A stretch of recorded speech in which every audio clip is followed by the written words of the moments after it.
Remember when Meta changed its name and declared a full-on metaverse pivot? Starting today, our company is now Meta. Apple jumped in with its own vision of spatial computing.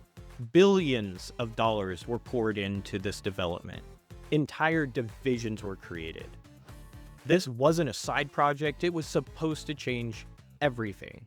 But then the cracks started to show. Meta delayed or maybe even canceled the Quest 4. Instead, they're shifting their focus to these lightweight AR glasses like the Puffin. And Apple Vision Pro, it launched with massive hype. But it was followed by a wave of returns and a ton of complaints about comfort, price, and even just usefulness. Horizon Worlds was supposed to be Meta's big social VR platform, but it barely cracked 200,000 monthly users. This is way below their internal goals. Most virtual spaces are just empty. And in 2025, Meta laid off major parts of its VR division. Studios like Supernatural and the team behind Asgard's Wrath were all shut down. It's hard not to feel like the momentum hasn't just stalled. And I say all of this as someone who actually uses VR. In a previous video, I spent a full week working entirely from the Metaverse. And I really wanted it to feel like the future.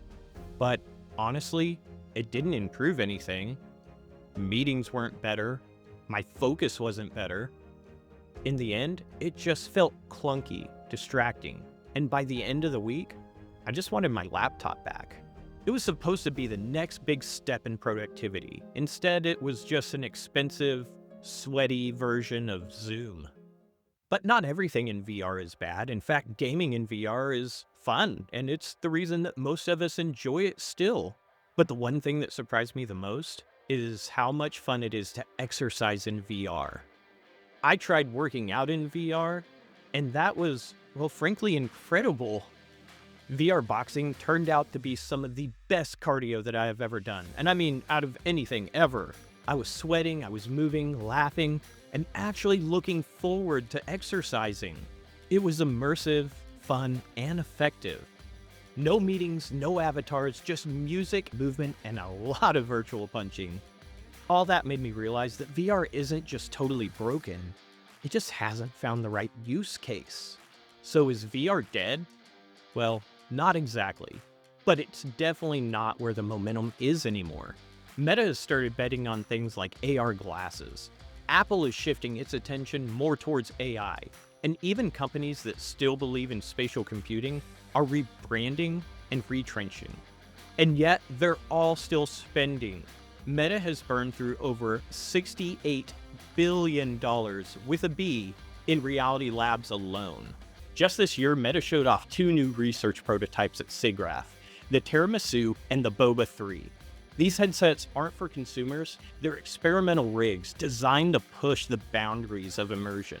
The Boba 3 supports a 140 by 90 degree field of view, moving us way closer to the actual peripheral vision rather than a floating screen in a box. The Tiramisu focuses on virtual realism, pushing hyper-detailed rendering and retinal blur control to help simulate real-world focus and depth.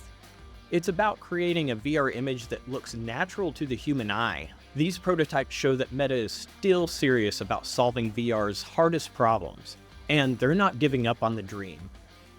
But why?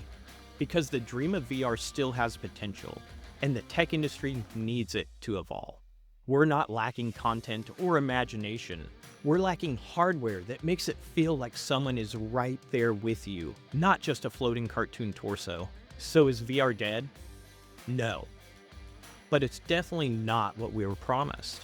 Ready Player One gave us all the Oasis, a place where people could come together, no matter where they lived or what their background was.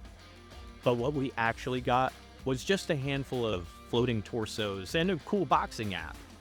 And the truth is, VR doesn't need another headset spec bump like we often see in the iPhone. It needs a killer use case. Something that works better in VR than any other platform. If you think about it, the key use cases are really what drives the technology. For example, the PC had Excel. As soon as that came out, every business wanted to be able to use Excel to make themselves more efficient. And honestly, if we look at it now, businesses are still running on Excel. VHS had pornography. And actually, the internet also had pornography. And well, thinking of it, VR also has pornography, but let's hope that's not the main selling point. Hopefully, the real breakout feature is something a little more wholesome.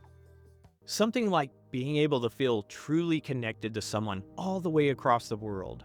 Better than a Zoom call, better than a FaceTime screen. But for that to happen, the hardware has to catch up, and I'm not just talking about faster processors. We need things like eye tracking, face movement, stuff that makes it feel like you're immersed in this environment. And we have to hope companies like Meta and Apple just keep dumping money into research and development long enough to make that dream real. So now, I want to hear from you.